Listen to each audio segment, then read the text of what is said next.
महाराष्ट्र में बड़ा सियासी कांड हो गया है। उद्धव ठाकरे के सबसे करीबी रहे संजय राउत ने उद्धव ठाकरे को पीठ दिखा दी थी। वो हमने आपको बताया था। उद्धव ठाकरे के साथ रहने वाले संजय राउत अगले 2 महीने की सियासी छुट्टी पर चले गए और हमने ही आपको बताया था कि उद्धव ठाकरे के करीबी संजय राउत ने कहा है कि उन्हें कुछ ऐसी बीमारी हो गई है कि उन्हें भीड़ में जाने से मना किया गया है। डॉक्टर ने कहा है कि लोगों के साथ नहीं जाना, मिलना नहीं। लेकिन अब इधर तो और भी बड़ा कांड हो गया। राउत की इस पूरी के पूरे मामले में चैप्टर 2 सामने आ गया है और संजय राउत जो हमेशा बीजेपी के खिलाफ बोलते रहे थे वो बीजेपी के पक्ष में बोल रहे हैं। जी हाँ, ऐसा कुछ हो गया है जिससे यहाँ तक कह दिया है कि कभी उनकी भी बात सुननी चाहिए। तो क्या वाकई में संजय राउत की दगाबाजी का चैप्टर 2 शुरू हो गया है? बीजेपी के पक्ष में आखिर क्यों बोलने लगे उद्धव ठाकरे के साथ ही संजय राउत? क्या वाकई में ठाकरे की पोल खोल देंगे? दिखाते हैं, सब कुछ आपको बताते हैं। आप भी इस वीडियो को शेयर करें, कमेंट करके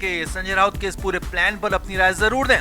तो कभी उद्धव ठाकरे के सबसे करीबी रहे, उद्धव ठाकरे के डेप्यूटी रहे संजय राउत को अब उद्धव ठाकरे की पार्टी में घुटन होने लगी थी, क्योंकि उद्धव ठाकरे अब संजय राउत से ज्यादा राज ठाकरे पर भरोसा कर रहे थे, राज ठाकरे के हिसाब से रणनीतियां बना रहे थे। और ये बात संजय राउत को लंबे समय से नागवार गुजर रही थी। ये हम आपको लगातार बता भी रहे थे। लेकिन इधर संजय राउत इतना बड़ा कदम उठा लेंगे किसी को अंदाजा नहीं था कि संजय राउत ने अचानक से 2 महीने की छुट्टी ले ली और कह दिया कि उन्हें कुछ बीमारी है। अब ये तो रही पहली बात। अब यहाँ पर मामला इससे भी आगे बढ़ गया है, बड़ा वाला कांड हो गया है। उद्धव ठाकरे के साथ रहने वाले, उद्धव ठाकरे की छाया बनकर चलने वाले संजय राउत ने अब यहाँ पर खुलकर बीजेपी के पक्ष में बैटिंग शुरू कर दी है। तो क्या संजय राउत बीजेपी में चले जाएंगे? क्या उद्धव ठाकरे की पोल पट्टी खोल देंगे? तो दिखाते हैं आपको क्या क्या कहा है संजय राउत ने। असल में संजय राउत ने कहा है कि वो सीधे सीधे बीजेपी के साथ हैं, ऐसा कुछ भी नहीं कहा। लेकिन यहाँ पर उनकी बातों ने इशारा ऐसा ही दिया। संजय राउत ने चुनाव आयोग की बात पर पूरी तरह से समर्थन कर दिया। जी हाँ, संजय राउत ने कहा कि हमें चुनाव आयोग की भी बात सुननी चाहिए। हमें हमेशा ये नहीं कहना चाहिए कि ये सियासी बात कर रहे हैं, ये बीजेपी वाली बात कर रहे हैं। हमें उनकी बात भी सुननी चाहिए कि अगर वो संविधान बचाने की, संविधान को आगे बढ़ाने की बात करते हैं तो हमें चुनाव आयोग की भी बात सुननी चाहिए, बीजेपी की बात सुननी चाहिए। अब यहाँ पर ये बात जैसे ही संजय राउत ने बोली, बवाल हो गया, क्योंकि संजय राउत तो एक एक शब्द चुनाव आयोग के खिलाफ बोलते रहे हैं और यहाँ तक कि चुनाव आयोग को बीजेपी का आयोग कहते रहे हैं। लेकिन यहाँ पर वो चुनाव आयोग की भी तारीफ कर रहे हैं, बीजेपी की भी कह रहे हैं और यहाँ तक कह रहे हैं कि उनकी बातों को सुनना चाहिए। तो क्या अंदर खाने कुछ प्लानिंग चल रही है? क्या अंदर खाने कुछ ऐसी डीलिंग चल रही है संजय राउत की जिससे कि वो